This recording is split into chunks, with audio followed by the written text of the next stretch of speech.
Welcome back to another episode of the Gathering Place podcast, where I am your host, Joe Seaman, a real estate agent in Aiken, North Augusta, South Carolina, and Augusta, Georgia.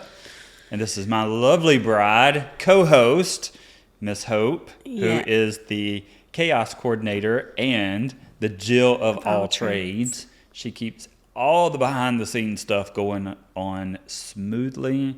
And we're so grateful. But I appreciate the confidence you have in me for Be Smoothly. We're all so grateful for Hope. She knows how to do everything. So we're very grateful. So on this episode, Hope, this is a very topic that is very near and dear to your heart. Mm-hmm. And so Hope is wanting to discuss some things about, because February is Heart Month. Heart Awareness Month. Mm-hmm.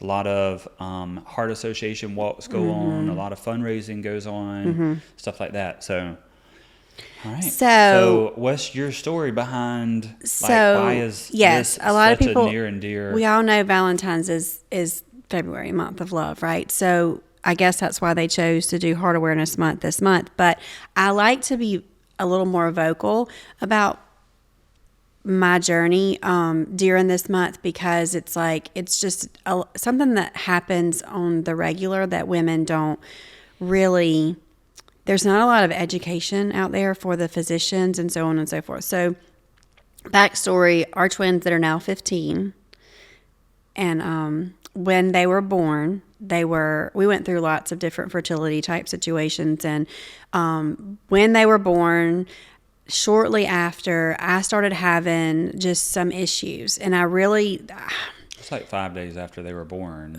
Well, yes, kind of. We had just gotten home. I was having some shortness of breath. I thought I was having a lot of anxiety. I just couldn't seem to calm down. And I just really couldn't seem to control it. And I remember going to the the boys' pediatrician appointment, and Dr. Middlebrooks telling me, I was like, hey, because he's the family friend as well. And I'm like, Dr. Middlebrooks, I know that we're here for these babies, which, by the way, were chunkers as it was. They were twins. They were born at 37 weeks, and they were 6'4", and they were 15. That was a lot of babies at 37 weeks. And so they did spend a little bit of time in the NICU. There was a little bit of lungs issues with Kessler, who was the 6'4" baby. And so there was a lot of emotions going into that week. And so I was dismissing a lot of stuff as anxiety. I know there's a lot of things with postpartum depression, so on and so forth. So when I looked at Dr. Middlebrooks, I was like, look, I'm here for the boys, but can you tell me what to do? Because this is what's going on. I can't sleep when I lay down. I've kind of feel like I can't take a deep breath, so on and so forth. And so he said, take some melatonin, drink a glass of wine, it'll do wonders. So we went straight to the drugstore and got the melatonin. And I don't think I drank the glass of wine because I was a little afraid, because I was breastfeeding or trying to breastfeed the boys. So there were a lot of different variables going into it. But there was just this breaking point with me, and I would say it was the boys were probably 5 days old, and you're probably right there. And I had that day was hard. I thought. I can tell you what I thought. Be careful what you say, sir. Be careful. Pull yourself together. I think I literally told you that. You did tell me that. Pull yourself together. Yes. I did not have these babies, but a lot of people have babies every single day, twins, but you just, I wasn't being hard on you. No. I was just it was a lot. Trying to take care of kids, and then Keaton was 9 at the time, so getting him back and forth to school and arranging his stuff, and then we've got these babies, and I'm off of work, and people are in and out of our house, and it was literally mad chaos. And then the last thing that I was thinking that I needed to deal with was that someone kind of fell off the deep end for a minute, and I'm not knowing all the issues that could neither come one along of us knew with having twins or having babies, period. I had no idea about all that stuff, and I'm literally at, I don't know, 8, 9 o'clock at night, you're on the bed, I can't breathe, I'm just having so much trouble, and I'm like, pull yourself together. we're all about to crash. Like, Yeah. and that's what I really thought it was, but it just wasn't. being It just overwhelmed. wasn't. And so I remember back then, I don't know if they do this anymore, they had something called Ask a Nurse. And it was a service that you'd call the hospital, and it had a particular number. And I told the lady what was going on with me, and she, like, very clearly, I remember exactly where I sat, where I was the chair, and I was so scared. She said, whatever you do, get in the hospital right now. And I thought, in my brain, I'm going back to bed, because this is just an emotional situation, and I've got to pull it together. And she said, ma'am, if you don't get here, if you can't get here, I will send an ambulance for you. And I was like, okay, all right. So who do I call? My little Red, my little grandmama. Who's always there. Who was always there. No matter what time of night, day, whatever, you call little My Red grandmama. and she gonna buzz on over. She did. Her and Peepaw came over, and I think honestly she probably wasn't sure what was going on either. She just thought, here I am with Hope again in the middle of the night. I mean, like, how many times at this point has the woman walked the floors with me? Through pregnancy, Keaton being sick, through a lot of through stuff. Keaton being born, Yeah, you lots and of- stuff with you. yeah. Like, she's probably Always like, there. here we go again. So anyway, I go to the hospital, and y'all, I really was not expecting this diagnosis, but I am so grateful that I was where I was at when I was, and I listened to that nurse who answered the phone, and I just listened to myself, because what I was told by the physician on call blew my mind. I don't know if you were there yet or not. Wasn't. Joe's at home with the babies. My grandmama's with me. And This was in the middle of the night. It's in the middle of the that night. You went Yes, into the hospital. And so I didn't have any relief or anything until No, that morning. right. So I had to wait So for somebody to come exactly. in. And so then that's when I again, came in. we were thinking we didn't know what it was. And Little Red was with me, so she was going to handle it. And when that doctor came in and told me my diagnosis, and he basically what it was is called PPCM. It's a postpartum cardiomyopathy. It is a pregnancy-induced form of congestive heart failure. And had I not gone in, literally what that shortness of breath that I had was not being able, it was the feeling of drowning. Therefore, my lungs were full of fluid. It couldn't get it off. My heart couldn't pump it off fast enough. And it was a lot. It was a lot to process. It was a lot to deal with. And all I wanted to do was get some medicine and go straight home to my babies. And he very clearly told me, you're not going home. You probably won't go home for a bit. Like, this is very serious. This is very life-threatening.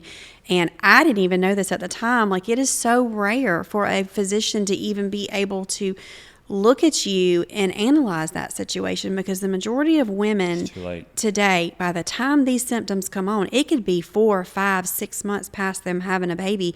They don't know what's going on. I have a friend that I met through this, and she lost her cousin, I think it was.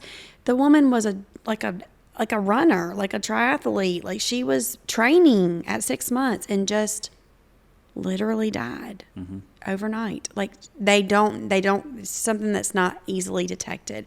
Now, I will say in the last 15 years, it has become more and more easily identifiable, because there are a lot of people who have put forth out information, have educated themselves about the information.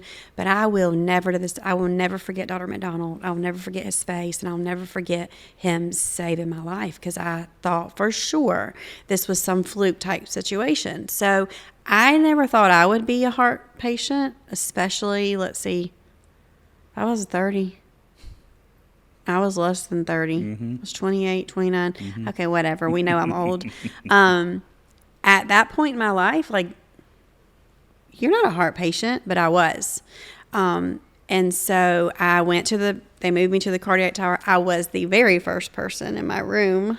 They had just built the cardiac tower in Augusta at the hospital, and I was the first one in there. In fact, I believe all of my physicians that I'd had in my life came to see me because they wanted to, like, scope out the tower because it was cool or whatever. But I had to learn a lot. Like, so I'm going to tell you some of the things they told me when I was there, and that's why I want to have this conversation today.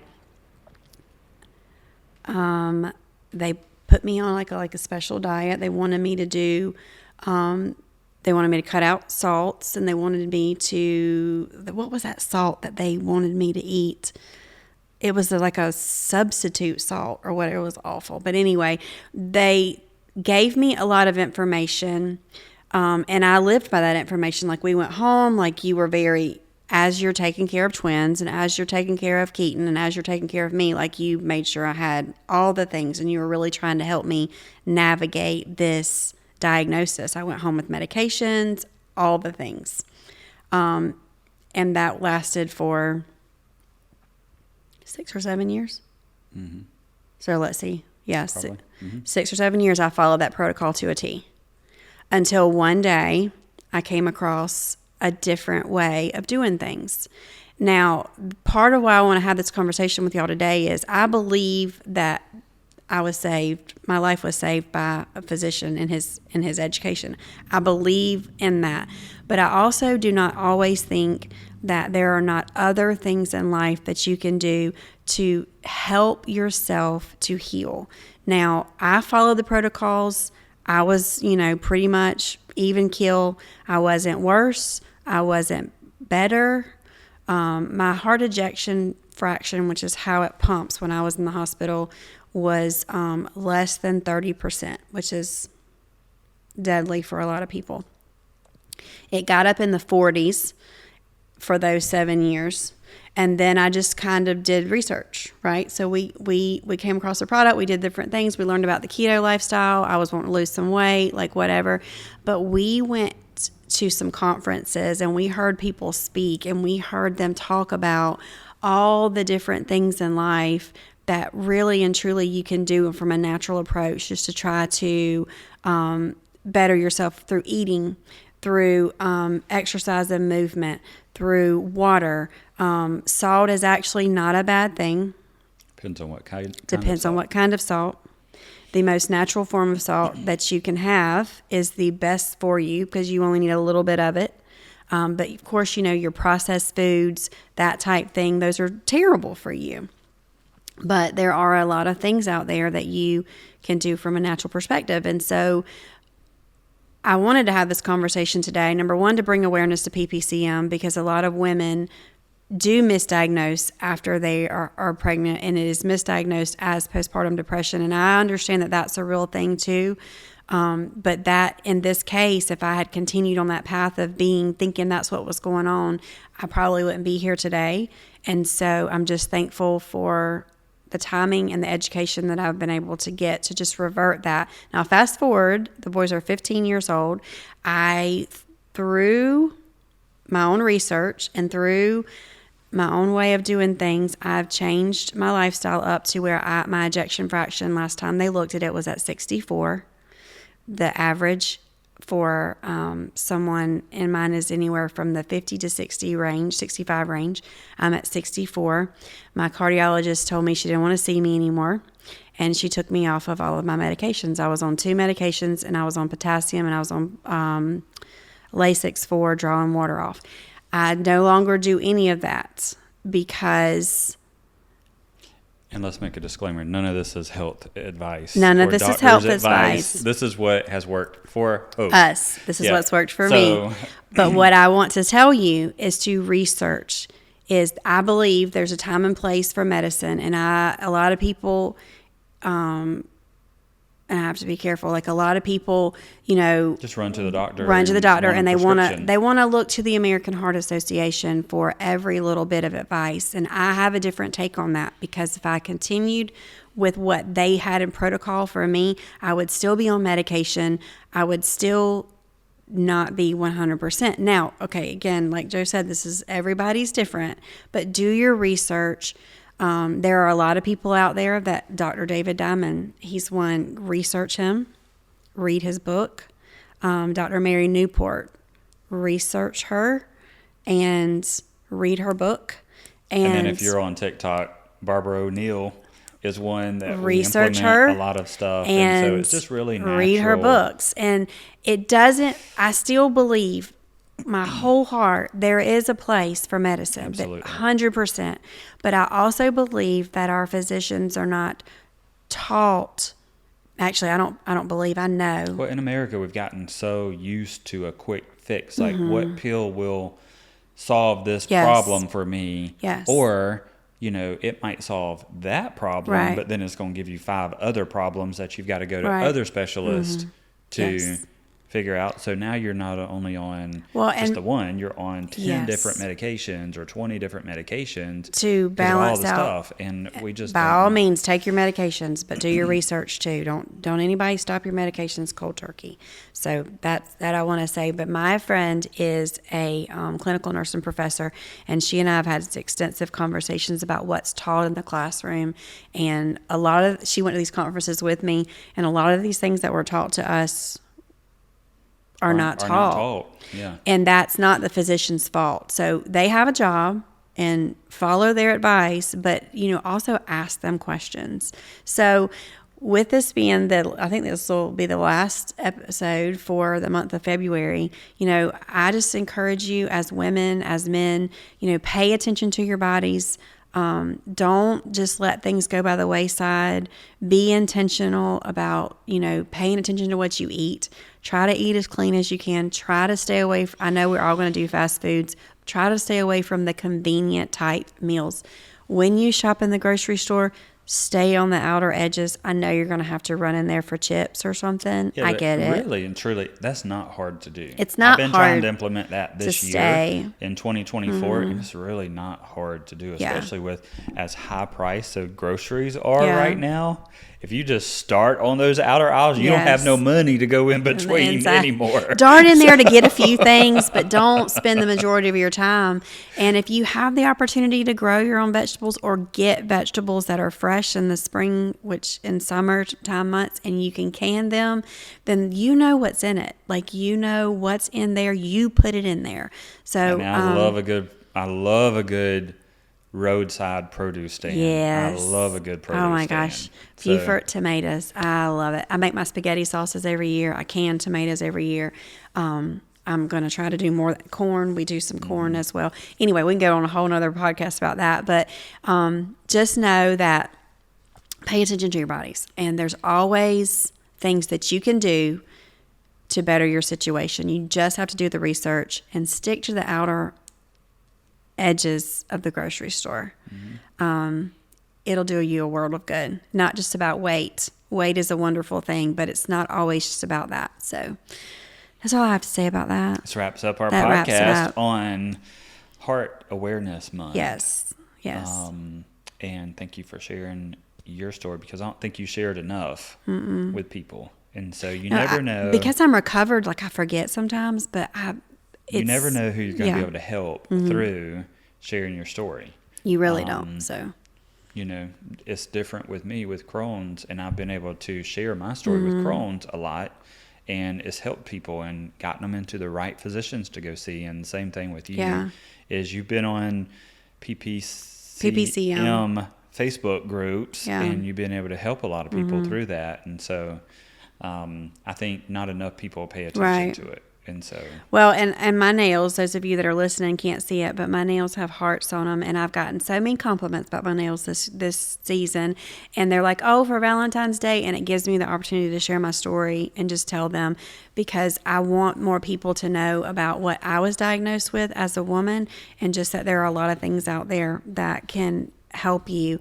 And so that's why I have hearts all over my nails. Some people might think it's cheesy, but and I have It is learned what it not is. to tell Hope or say to Hope, will you just pull yourself together anymore? Yeah. I learned back then, 15 years ago, not to tell her to pull herself together. So yeah. Although I anyway, do understand why you said it. It felt that way to me too, but yeah, it was we scary. were all drowning, but we survived. So, but too. anyways, thank you for sharing that. Yes. It has been a really good story of your PPCM journey. Mm-hmm. And hopefully it helps somebody that's listening Yes. or watching, take the right moves to make the right moves to Watch your help them. new mamas. Watch your new mamas. Check in on them. Don't just discount what they're telling you. There's a lot of look up PPCM and their signs. I'd rather someone go overboard than under. So Cool. All right. Thank y'all for joining us on this week's episode of the Gather in Place podcast. We will check y'all out next week.